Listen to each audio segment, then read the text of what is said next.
Listeners, শুনছেন ভূতের গল্প।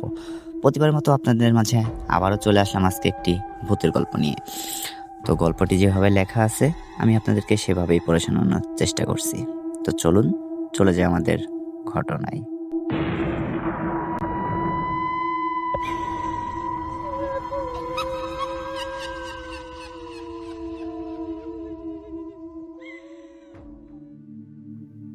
বর্ষার শেষের দিকের এক অন্ধকার সন্ধ্যা। আকাশে বিদ্যুতের ঝলকানি, দূরে কোথাও মেঘের গর্জন। নদীর পাড়ে ছোট্ট একটি গ্রাম। সবাই বলে এই গ্রামে একসময় খুব শান্ত ছিল, কিন্তু কয়েক বছর ধরে গ্রামের মানুষ এক অদ্ভুত আতঙ্কে দিন কাটায়। তারা নাম দিয়েছিল গ্রামটির গায়েবী জিন। এই গায়েবী জিনের গল্প প্রথম শোনা যায় বৃদ্ধ মসজিদের ইমাম হাফেজ করিম সাহেবের মুখে। তিনি বলতেন, এটা কোনো সাধারণ ভূত না, এটা আগুনের সৃষ্টি। চোখে দেখা যায় না, কিন্তু উপস্থিতি টের পাওয়া যায়। গ্রামের এক প্রান্তে পুরনো পরিত্যক্ত একটি জমিদার বাড়ি ছিল।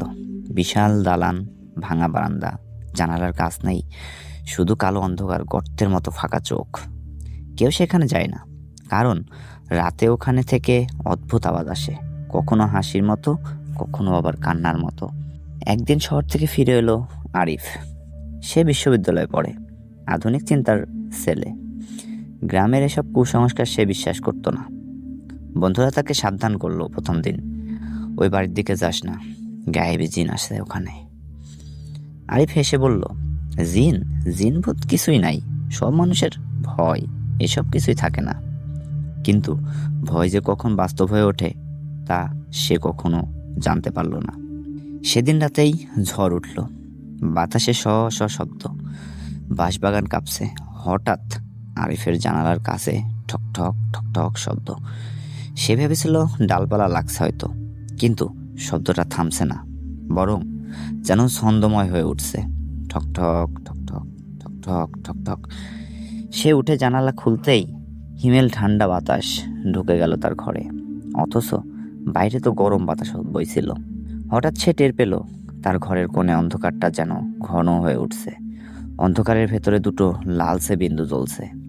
সে চমকে উঠতেই বিন্দু দুটো মিলিয়ে গেল, কিন্তু বাতাসে ভেসে এলো ফিসফিস শব্দ, তুমি বিশ্বাস করো না, তুমি বিশ্বাস করো না।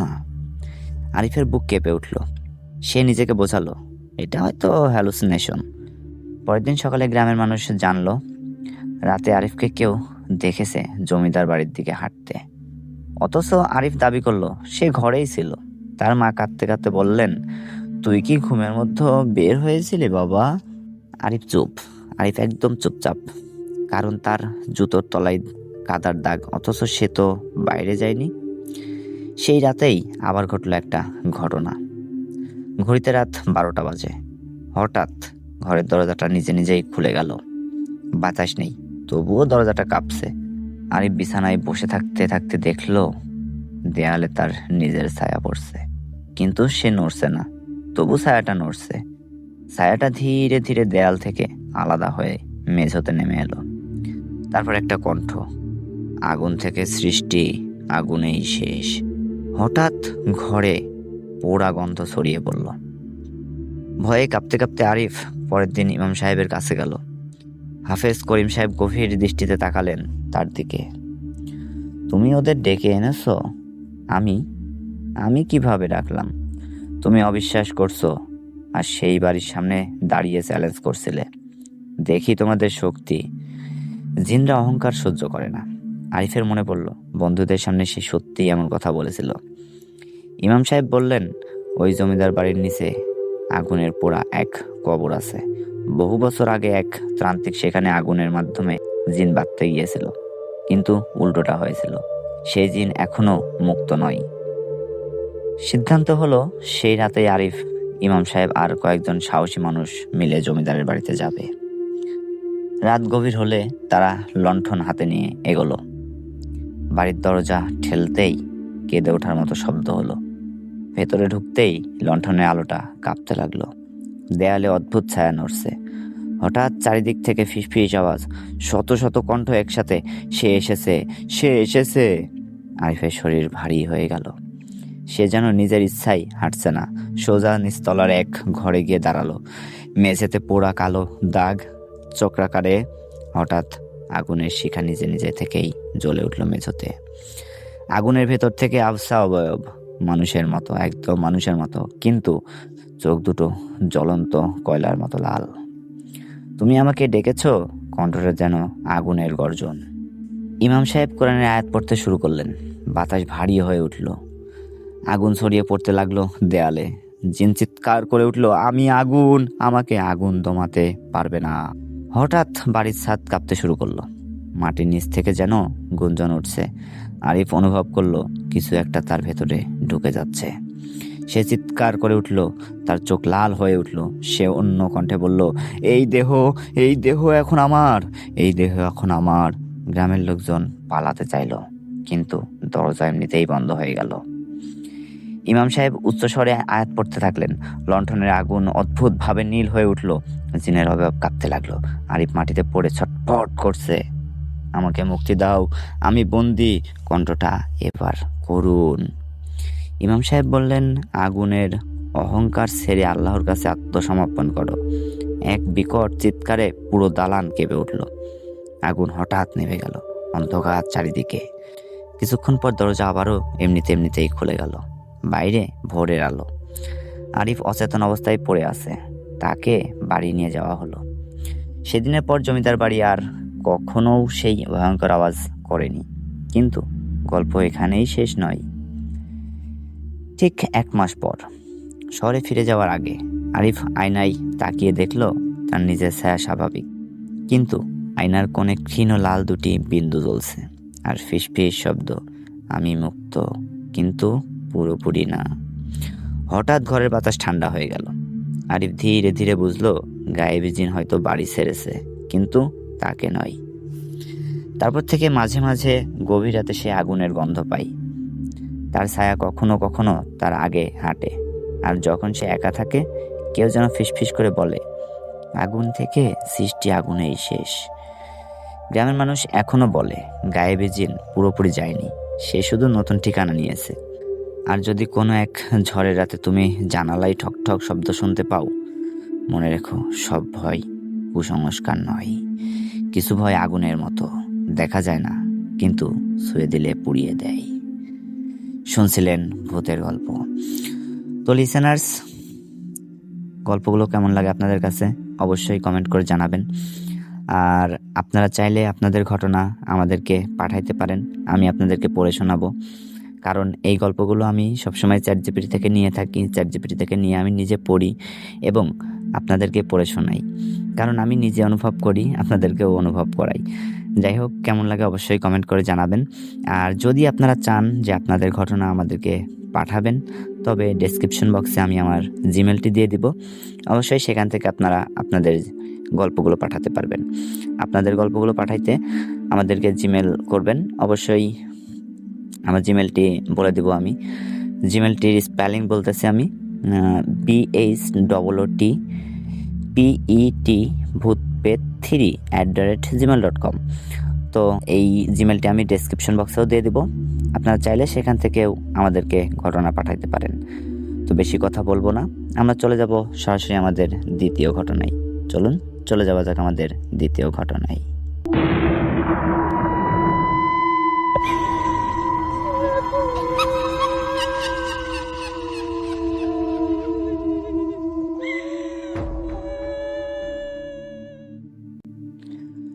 ঘটনাটি যেভাবে লেখা আছে আমি আপনাদেরকে সেভাবেই পড়ে শোনানোর চেষ্টা করছি।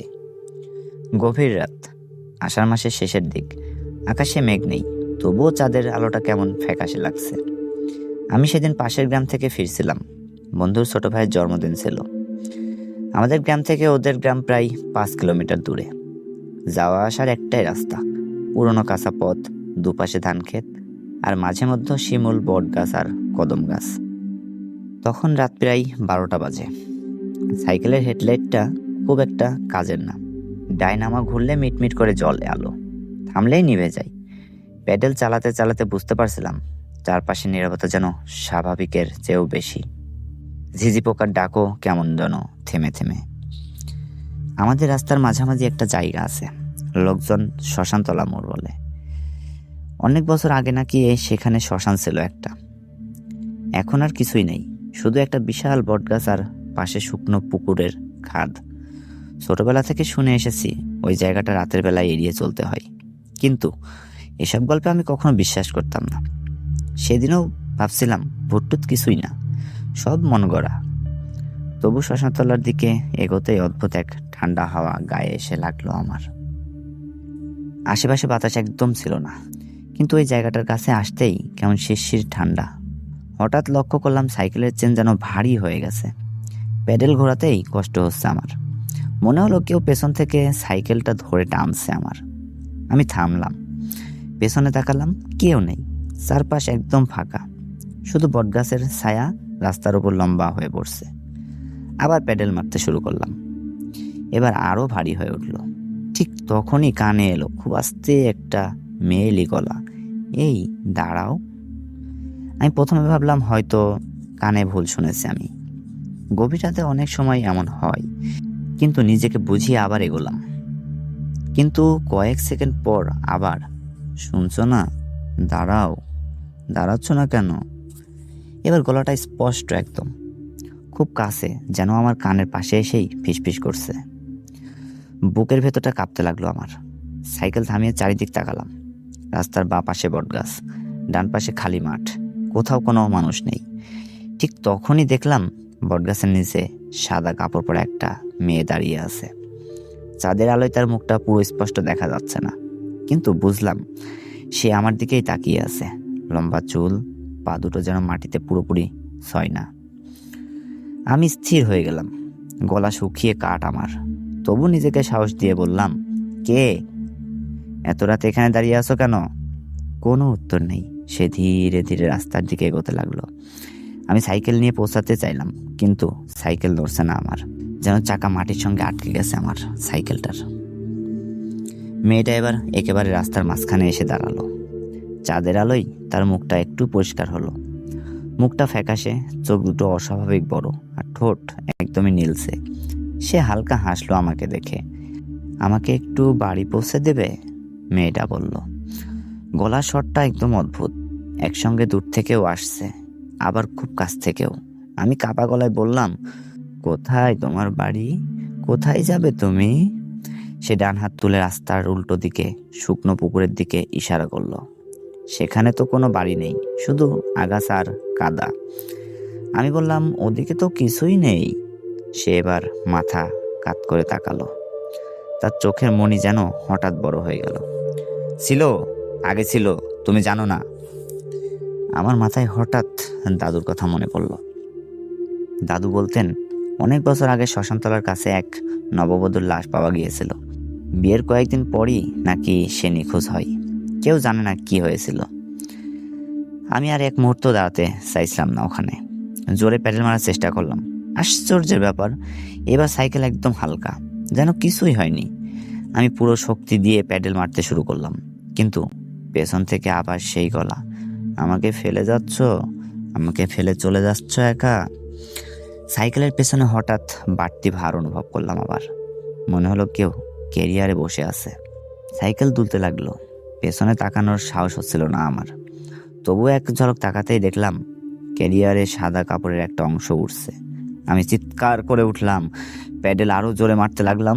হেডলাইট মিটমিট করে চলছে, রাস্তা যেন শেষই হচ্ছে না আমার। হঠাৎ সাইকেলের ঘন্টা নিজে নিজেই বেজে উঠল, টিং টিং টিং টিং, একটা না বাজছে। আমি তো ঘন্টা ছুঁইও নি কখনো। পেছনের ভারটা ধীরে ধীরে বাড়ছে। মনে হচ্ছিল কেউ আমার কাঁধের খুব কাছে মুখ এনে ফিসফিস করে বলছে, থামো, আমি একা, খুবই একা, একটু থামো। আমার চোখ জল এসে যাচ্ছিল ভয় আর আতঙ্কে। ঠিক তখনই সামনে দূরে আমাদের গ্রামের মসজিদের মিনারের ছায়া চোখে পড়ল। বুঝলাম বাড়ি আর বেশি দূরে নয়। হঠাৎ পেছনে ভারটা এক ঝটকায় হালকা হয়ে গেল। সাইকেল প্রায় উড়ে চলল। আমি বাড়ির সামনে এসে সাইকেল ফেলে ভেতরে ঢুকে দরজা বন্ধ করে দিলাম। সারা শরীর কাঁপছিল আমার। মা ঘুম থেকে উঠে জিজ্ঞেস করলেন, কি হয়েছে বাবা? আমি কিছু বলতে পারলাম না, শুধু বললাম, পানি দাও, পানি খাবো। পরের দিন সকালে সাহস করে আবার শ্মশানতলার দিকে গেলাম। রোদে জায়গাটা একদম স্বাভাবিক, বটগাছ, শুকনো পুকুর, সব আগের মতোই আছে। কিন্তু রাস্তার পাশে যেখানে মেয়েটাকে দাঁড়িয়ে থাকতে দেখেছিলাম, সেখানে সাইকেলের চাকার দাগের পাশে আরেকটা দাগ ছিল, যেন খালি পায়ে কেউ অনেকটা পথ হেঁটেছে। দাগগুলো এসে থেমেছে ঠিক আমাদের গ্রামের সীমানায়।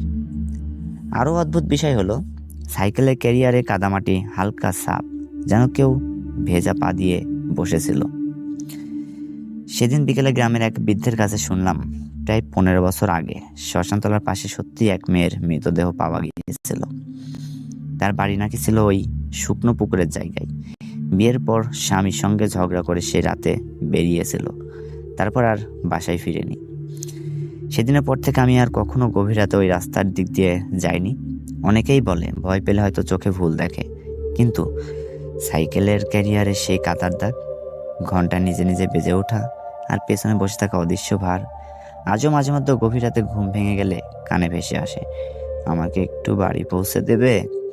তখন মনে হয় হয়তো সেদিন আমি সত্যিই কাউকে ফেলে রেখে চলে এসেছিলাম, সে এখনো বাড়ি ফেরার আশায় আছে। তো লিসেনার্স, শুনছিলেন দ্বিতীয় ঘটনাটি কেমন লাগলো অবশ্যই কমেন্ট করে জানাবেন। তো বেশি দেরি করব না, চলে যাব আমরা আমাদের পরবর্তী ঘটনায়।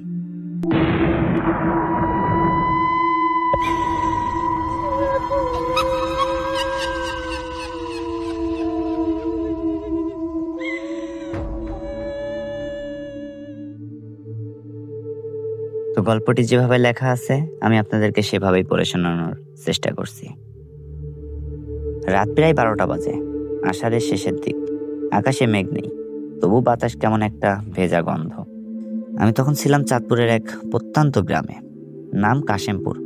গ্রামটা দাঁড়িয়ে আছে বিশাল মেঘনা নদীর তীরে।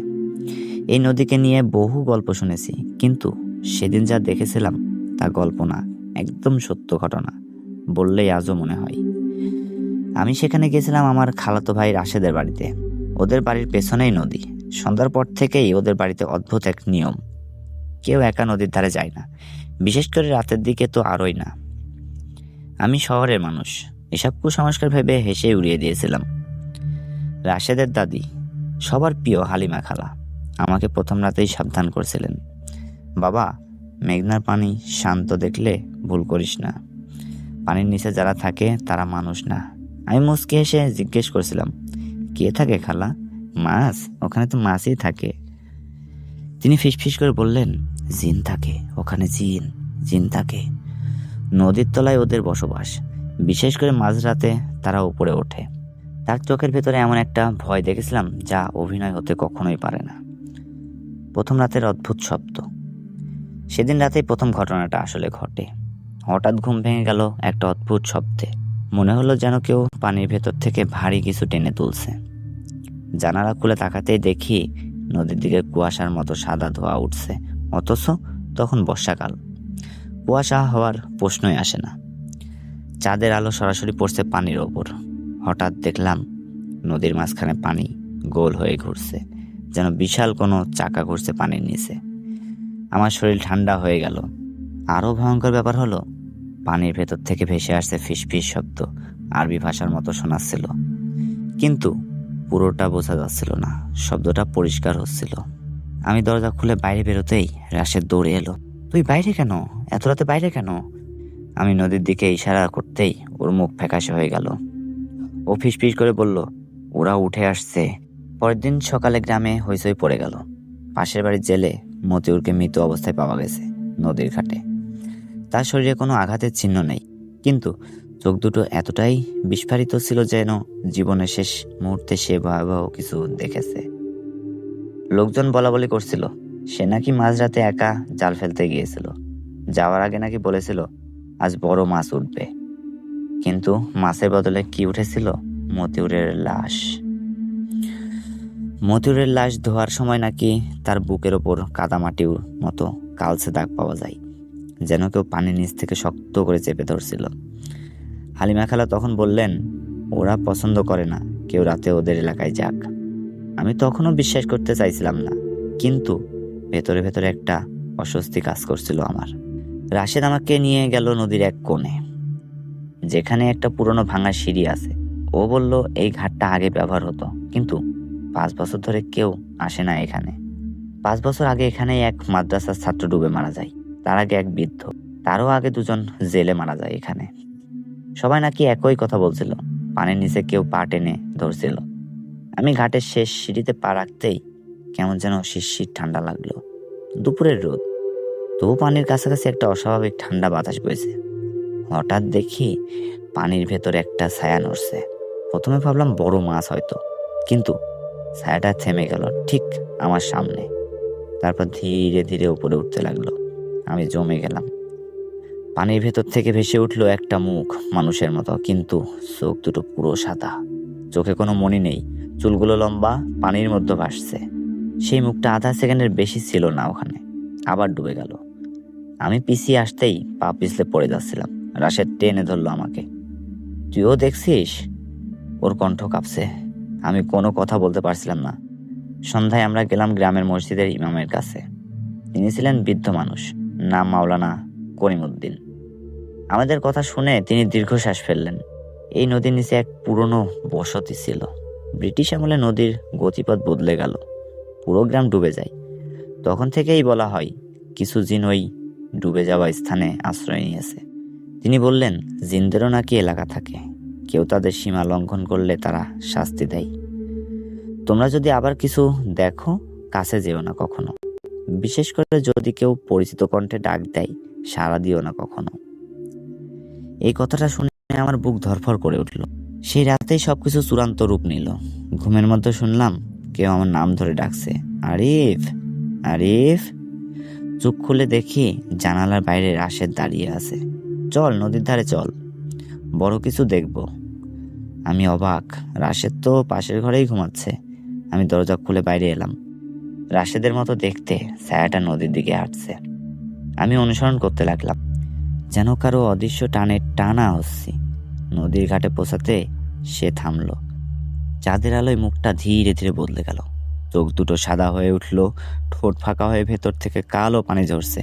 আমি পেছনে তাকাতেই দেখি আসল রাশেদ দৌড়ে আসছে। থাম, থাম, ওর কাছে যাস না। আমি বুঝলাম যে আমাকে ডেকেছে সে মানুষ না। হঠাৎ পানির ভেতর থেকে অসংখ্য হাত বেরিয়ে এলো, কাদামাখা, লম্বা আঙ্গুল। তারা আমার পা জড়িয়ে ধরতে চাইছে। আমি জোরে আয়াতুল কুরসি পড়তে শুরু করলাম। শব্দ বেরোতে কষ্ট হচ্ছিল, কিন্তু পড়া বন্ধ করিনি। সাথে সাথে পানির ঘূর্ণিও আরো তীব্র হলো। সেই সাদা চোখওয়ালা মুখটা বিকট চিৎকার করে পানির নিচে তলিয়ে গেল। হাতগুলো একে একে অদৃশ্য হয়ে গেল। আমি মাটিতে লুটিয়ে পড়লাম। পরের দিন সকালে ভোরে জ্ঞান ফিরলে দেখি আমি ঘরের ভেতর। রাশেদ আর হালিমা খালা পাশে বসে আছে আমার। ইমাম সাহেবও এসেছেন। তিনি বললেন, ওরা বুঝেছে তুমি বিশ্বাস করেছো, এখন আর সহজে আসবে না। কিন্তু যাওয়ার দিন সকালে আমি শেষবারের মতো নদীর দিকে তাকিয়েছিলাম। হঠাৎ পানির ওপর ছোট্ট একটা বুদবুদ উঠল। তারপর খুব ক্ষীণ ফিসফিস, আবার আসবি। আমি আজও জানি না সেদিন যা দেখেছিলাম তা ছিল আমার স্বপ্ন নাকি বাস্তব। কিন্তু একটা বিষয় নিশ্চিত, মেঘনা নদীর সেই অংশে আজও রাতের পর কেউ যায় না। কারণ গ্রামবাসীরা বিশ্বাস করে নদীর নিচে এখনো একটা অদৃশ্য জগৎ আছে, যেখানে জিনেরা বসবাস করে, আর তারা চায় না মানুষ তাদের ঘুম ভাঙাক। তো লিসেনার্স, এই ছিল পরবর্তী ঘটনা। তো আমরা চলে যাব আমাদের আরও পরবর্তী ঘটনায়। তো চলুন শুরু করি আমাদের পরবর্তী ঘটনা।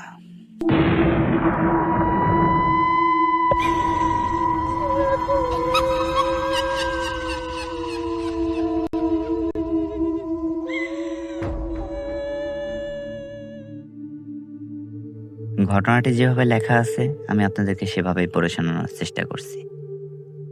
রাত প্রায় তখন 2টা বাজে। আকাশে মেঘ এমনভাবে ঝুলে আছে যেন কেউ কালো চাদর টাঙিয়ে রেখেছে। দূরে দূরে বিদ্যুৎ চমকাচ্ছে, কিন্তু বৃষ্টি নেই, শুধু একটা দম বন্ধ করা গুমোট ভাব।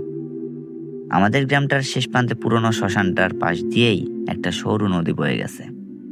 দিনের বেলায়ও ওইদিকে কেউ খুব একটা যায় না, আর রাত হলে তো কথাই নেই। গ্রামে সবাই জানে ওই শ্মশানটার মাঝরাতে আগুন নিজে নিজে জ্বলে ওঠে, আর নদীর দিক থেকে কান্নার শব্দ আসে। সেদিন রাতেই আমাকে যেতে হচ্ছিল ওই রাস্তায়। আমার কাকা, রমেন কাকা, হঠাৎ স্ট্রোক করে মারা গেলেন। ডাক্তার আসার আগেই শেষ। সারাদিন বাড়িতে কান্নাকাটি, আত্মীয় স্বজনের ভিড়। কিন্তু সমস্যাটা হলো, বৃষ্টি আর ঝড়ের আশঙ্কায় সবাই তাড়াহুড়া করে দাফন কাফন করতে চাইল। রাত হয়ে গেলেও সিদ্ধান্ত হলো লাশ শ্মশানে নিয়ে যেতেই হবে। গ্রামের 4 জন মিলে বাঁশের খাটিয়ায় কাকার লাশ তুলে নিলাম। আমি, পাড়ার মন্টু, হরিপদ কাকা আর নিতাই কাকা। মশাল জ্বালিয়ে আমরা রওনা দিলাম। পথটা কাঁচা, কাদায় ভরা। দূরে শ্মশানের চুল্লির কালো ছায়া দেখা যাচ্ছে। যত এগোচ্ছি তত অদ্ভুত একটা ঠান্ডা লাগছিল। গরমের রাত, তবুও শরীর কাঁপছে। মন্টু ফিসফিস করে বলল, শুনেছিস তো, গত সপ্তাহে নাকি এখানে এক অচেনা লাশ পাওয়া গেছিল। হরিপদ কাকা ধমক দিল, চুপ কর, এসব কথা বলবি না এখন। শ্মশানে পৌঁছে দেখি চারপাশ একদম নিস্তব্ধ, শুধু নদীর জল টুপটুপ শব্দ করছে। আমরা খাটিয়া নামিয়ে চিতা সাজাতে শুরু করলাম। শুকনো কাঠ আগেই রাখা ছিল। হঠাৎ নিতাই কাকা বলল, তোমরা কি কাকার মুখে সাদা কাপড়টা ভালো করে বেঁধেছ? আমি বললাম, হ্যাঁ। তো কেন চাচা? নিতাই কাপা গলায় বলল, ওটা নড়ছে কেন? আমরা সবাই তাকালাম। সত্যি কাকার মুখের উপরের কাপড়টা আস্তে আস্তে ফুলে উঠছে, যেন ভেতর থেকে কেউ শ্বাস নিচ্ছে। আমি নিজেকে সামলে বললাম, হাওয়া লাগছে হয়তো, কিন্তু তখন তো বাতাসই ছিল না। মন্টু সাহস করে এগিয়ে গিয়ে কাপড়টা ঠিক করতে গেল। হঠাৎ সে চিৎকার করে পেছনে লাফিয়ে উঠল, চোখ দুটো খোলা। আমরা ছুটে গিয়ে দেখলাম কাকার চোখ দুটো সত্যিই আধ খোলা, অথচ বাড়ি থেকে বেরোনোর সময়ও তো বন্ধ ছিল। হরিপদ কাকা বিড়বিড় করে মন্তব্য করতে লাগলেন। আমি বললাম, মৃতদেহ এমন হয় মাঝে মাঝে। নিজেকে বুঝিয়েই কথা বলছিলাম। কষ্ট করে আবার কাপড়টা বেঁধে আমরা চিতায় শুইয়ে দিলাম।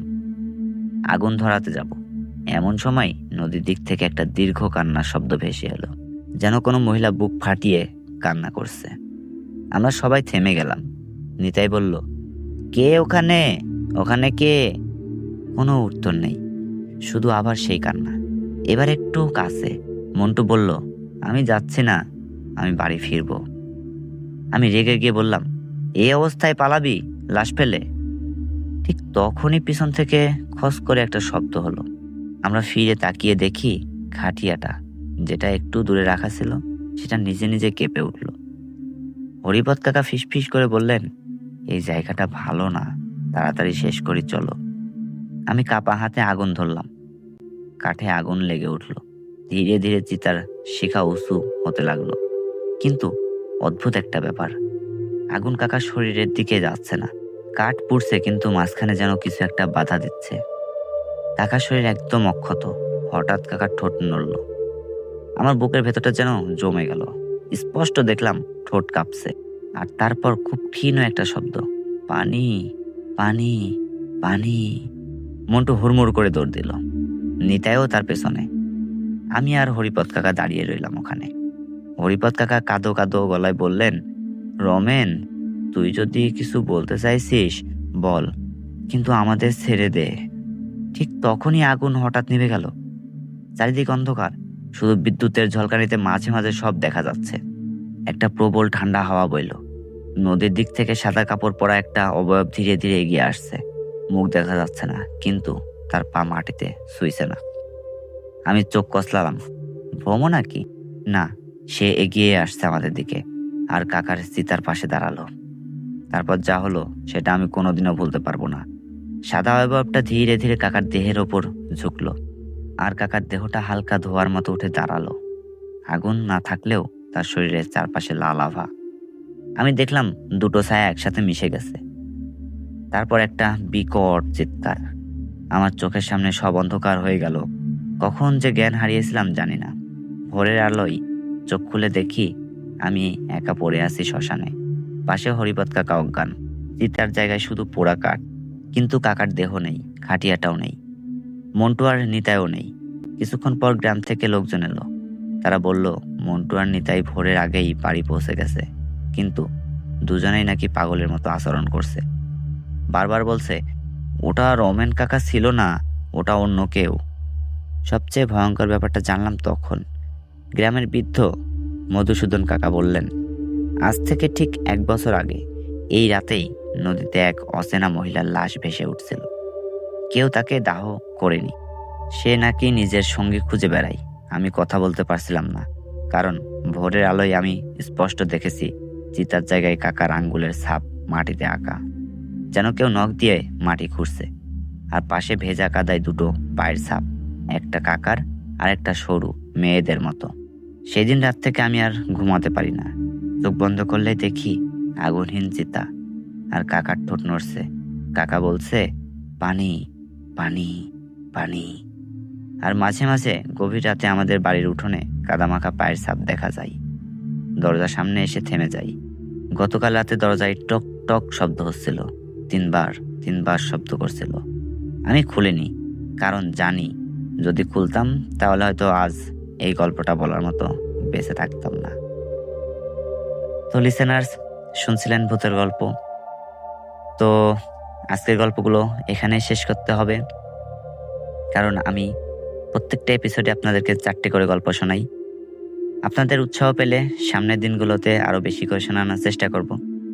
আর আমার গল্পগুলো আপনাদের কাছে কেমন লাগে অবশ্যই কমেন্ট করে জানাবেন। আমার ভুল ত্রুটি হলে ক্ষমা সুন্দর দৃষ্টিতে দেখবেন। আর আমার চ্যানেলটি অবশ্যই সাবস্ক্রাইব করে পাশে থাকবেন। সবাই ভালো থাকবেন, সুস্থ থাকবেন। আজকের এপিসোডটি এখানেই শেষ করব। সবাই ভালো থাকবেন, সুস্থ থাকবেন। আল্লাহ হাফেজ।